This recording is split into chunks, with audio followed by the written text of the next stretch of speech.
नोंथांमोना नुनो मोननाय नैबे लाइजामा थांनाय 2020 मायथाइनि 23 दिसेम्बर खालाराव बिपिएफ हानजानिफ्राय दुलाराय बर' फरायसा आफादनो गथायनाय गांसे गोजाम लाइजाम, नाथाय जोबोर ओंथि गोनांमोन। जाय समाव दिनै दुलाराय बर' फरायसा आफादा इउपिपिएल आरो बिपिएफ हानजाखौ खौसे खालामनायनि बाथ्रा बुंबाय थादों, बेबायदि समावनो नैबे गांसे गोजाम लाइजामनि बाथ्राफोरा बर'नि गोबां मेलेमजिबि सांग्रां सुबुंफोरनि गोसोआव गिदिर सोंलु बेरखांहोदों।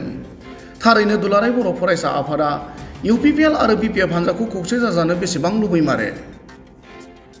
बिपिएफ हानजानिफ्राय गथायनाय रेफारेन्स दं BPF/KOJ/253/2020 बे लाइजामाव ओरैबायदि लिरदोंमोन। सिम आफादगिरि गाहाय नेहाथारि, दुलाराय बर' फरायसा आफाद, बड'फा हाउस, बागानसालि, क'क्राझार। खालार 23/12/2020। आयदा: बिपिएफ आरो इउपिपिएलआ जुथायै बिटिसिआव सरकार दानायाव मदद खालामनो हांख्रायनानै। मानिनां: गिबियावनो बिपिएफ हानजानि जानानै दुलाराय बर' फरायसा आफादनिसिम जोंनि बिग्रायारि साबायखर बावहरबाय।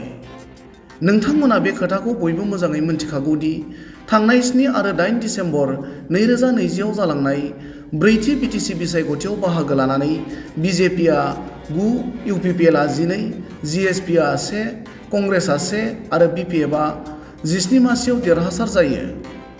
नुनायाव रावबो हानजाया हारसिङै सरकार दानो जखानि मासि मोनैलाय बर' हारि गायसननाय, फोथांनाय आरो थामोनथानि थाखाय सोमावसारग्रा आफाद एबसु, बिएलटि, एनडिएफबिनि दैदेनगिरिफोरजों दाजानाय बिपिएफ आरो इउपिपिएल राजखान्थि हानजाया जयै बिटिसि सरकार दानायनि खाबु दंमोन।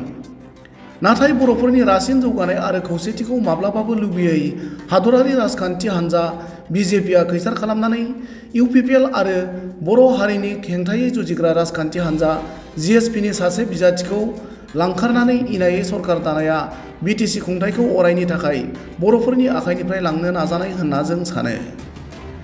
बिपिएफ हानजाया बिटिसिनि सार्थआव 10 बोसोर कंग्रेस आरो 5 बोसोर बिजेपि हानजाखौ मदद खालामना दिसपुराव जुथायै सरकार खुंबोदों। बै समाव बिथांमोना खावलायसेयावबो माब्लाबाबो बिथांमोनखौ जों बिटिसिआव सरकाराव लाफायाखै।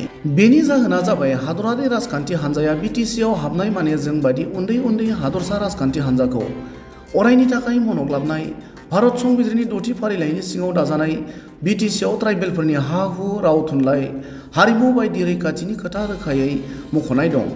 नाथाय बिथांमोनहा बेवहाय खुंनायनि खाबु मोननांगौब्ला जों हारि हिसाबै थांना थानो एसेबां बोसोर जुजिनाय, गावखौ बावसोमनायनि ओंथिया बहा थानो?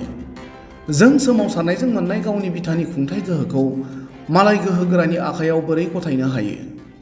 जों सानो आरो फोथायो बर' हारिमायारि सान्थौ आरो नोजोरजों दाजानाय बिपिएफ आरो इउपिपिएल राजखान्थि हानजानि अनगायै गुबुन मोनसेबो राजखान्थि हानजाया बिटिसिनि खुंथाय मासियाव जिरायनायखौ रावबो बर' आफाद, सानसुमै आरो रायजो राजाफोरा गोरबोजों मदद खालामनो हाया आरो गनायना लाया।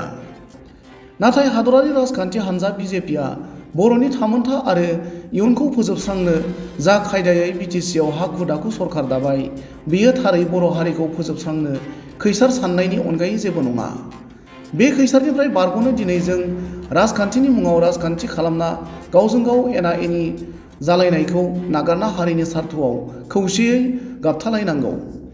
बेनिखायनो जोंनि गुरै खावलायनाया जाबाय गुवाहाटी गोजौ बिजिरसालिनि बिथोन बादियै फैगौ 26 दिसेम्बरनि आगोल बिटिसिनि जथुमसालियाव गोहोनि बिबां सुलायनायाव बिजेपि हानजानि खैसारनिफ्राय गोजानाव थानानै गावजों गाव एसे नागारनाय आरो सहायलायनाय गोसोथिजों बिपिएफ आरो इउपिपिएल मोन्नैबो हानजाया ज' जालायना सरकार दानायाव नोंथांमोना गेजेरनि जानानै मदद खालामनो दावगाबोनांगौ आरो हारिया खौसेयै गसंथानांगौ। एसेनोसै नोंथांमोननि फोथायजाथाव मुस्रि हाग्रामा महिलारी, आफादगिरि बिपिएफ, प्रबिन बर', मावफुं गाहाय नेहाथारि बिपिएफ। थारैनो बे गांसे लाइजामनि बाथ्राफोरा दिनैनि समाव रायजो राजाफोरनि गेजेराव मोनसे गिदिर सोंलु महरै बेरखांदों। बै समाव दुलाराय बर' फरायसा आफादा बिपिएफ हानजानि खावलायनायखौ बेसेन होआखैमोन नामा? बे समाव दुलाराय बर' फरायसा आफादजों लोगोसे मोन 16 माहारियारि आफादफोरा बिपिएफ आरो इउपिपिएल मोननै राजखान्थि हानजाखौ ज' खालामनायनि थाखाय सावरायनाया मा महर लायो समासो फोरमायगोन। निउज डेस्क रिपर्ट, समनि रादाब।